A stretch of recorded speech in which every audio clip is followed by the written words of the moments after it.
Kawasan Braga dan Asia Afrika selalu menjadi primadona untuk dikunjungi ketika berlibur ke kota Bandung. Ya, dan setiap harinya ini kawasan yang identik dengan wisata sejarah, seni dan juga kuliner ini tidak pernah sepi pengunjung, bahkan sejak pagi hari. Dan berikut ini liputannya dalam Jalan Pagi.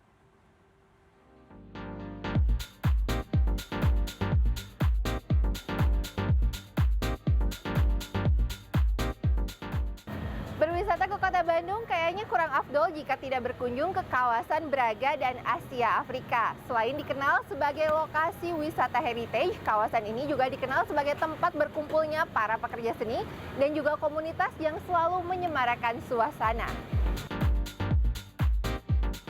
Terletak di pusat kota Bandung, kawasan Braga dan Asia Afrika menjadi ikon wisata di Kota Kembang.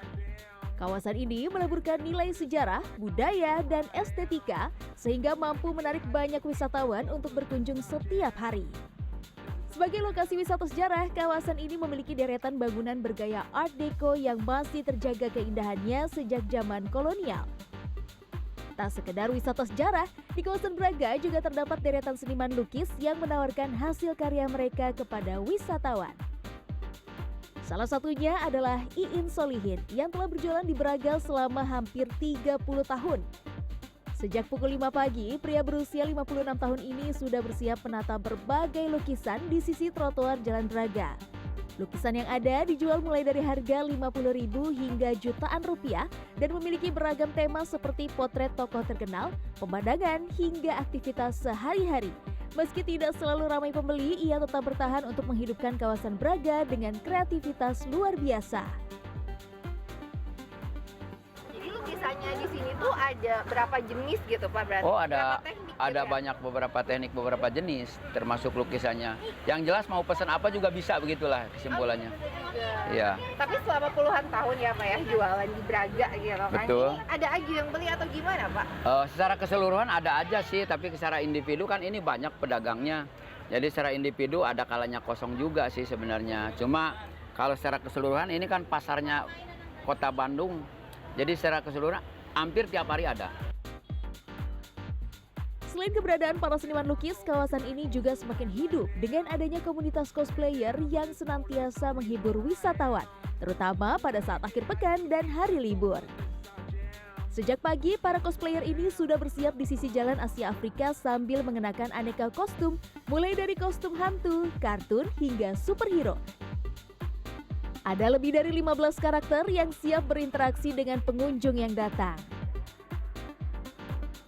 Dari pagi misalnya kalau nyiapinnya apa aja Kang? Kalau pagi-pagi nih dandan make up atau apa Make up. Jam 7 itu udah pada datang, langsung make up, siap-siap, langsung ke depan.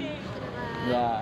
Kalau ribet gak sih Kang? Maksudnya setiap hari harus make up terus ganti pakai kostum Ya, gini kan? dikarenakan sudah terbiasa enggak sih. Tapi kalau awal-awal itu sangat ribet. Persiapannya berapa lama biasanya? Kalau make up, kalau udah terbiasa paling 15 menit. 15. Enggak lama, iya. Udah gitu udah langsung ready tempur. Udah langsung ke depan. Keberadaan cosplayer ini seringkali dimanfaatkan wisatawan untuk berfoto bersama. Jangan khawatir, para cosplayer ini tidak mematok harga untuk berfoto alias wisatawan bisa memberikan seikhlasnya. Sejak awal kemunculannya pada tahun 2016, keberadaan cosplayer ini semakin menambah daya tarik kawasan Asia Afrika sebagai destinasi wisata populer di Kota Kembang. Karena di satu anak saya penasaran sekali sama kota Bandung karena mungkin dia dengar-dengar cerita dari teman-temannya juga. Terus sering lihat konten-konten juga tentang yang ini ya, yang hantu-hantu itu dia pengen foto katanya. Jadi kita berangkat dari Bogor ke Bandung naik motor. Iya. Puas jalan-jalan, saatnya isi perut yang udah keroncongan. Di sepanjang Jalan Braga dan Asia Afrika terdapat banyak pilihan tempat makan. Salah satunya adalah restoran berkonsep homey atau ala rumahan ini.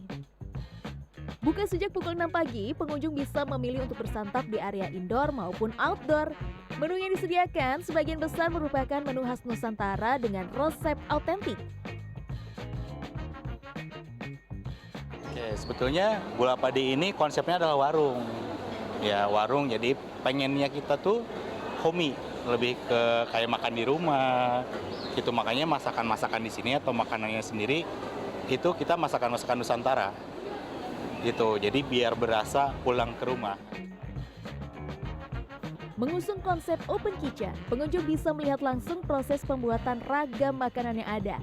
Seperti nasi goreng cumi, yakni nasi goreng dengan bumbu sambal hijau, potongan cumi gurih, dan disajikan lengkap dengan acar, kerupuk, dan selada. Ada juga mie dok-dok, yakni olahan mie kuah kental dengan potongan sayur dan topping telur. Menu lain yang bisa dipilih adalah mie goreng asap, lontong kari, serta aneka gorengan. Untuk minuman tersedia es semangka ataupun es campur yang menyegarkan. Ada juga donat berbagai rasa yang menjadi menu favorit di restoran ini. Berbagai makanan di tempat ini ditawarkan dengan harga terjangkau, mulai dari harga Rp5.000 hingga Rp50.000 per porsi. Nah, jadi bagi yang tidak ingin makan berat tapi ingin cemil-cemil cantik juga di sini tersedia aneka jenis donat. Yang terbaru adalah si varian donat labu ini. Salah satu yang saya coba adalah donat labu chicken chop. Ini rasanya ketika saya coba ini unik sekali ya, perpaduan dari rasa gurih dari si ayamnya, lalu juga ada sedikit rasa manis dari bumbu di dalamnya. Enak banget buat cemil-cemil setelah capek jalan-jalan pagi.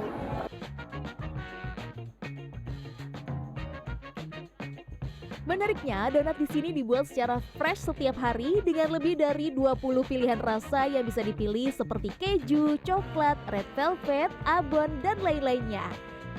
Beragam jenis donat ditawarkan mulai dari harga Rp6.500 hingga Rp15.000. Makasih ya Tia. Nah, jalan-jalan sudah, makan juga sudah, dan kita akhiri jalan pagi kita hari ini dengan membeli donat untuk oleh-oleh. Ini cocok banget kayaknya untuk dimakan di rumah bersama keluarga. Laisa Nisa, Sutanto Sumardi, Bandung, Jawa Barat.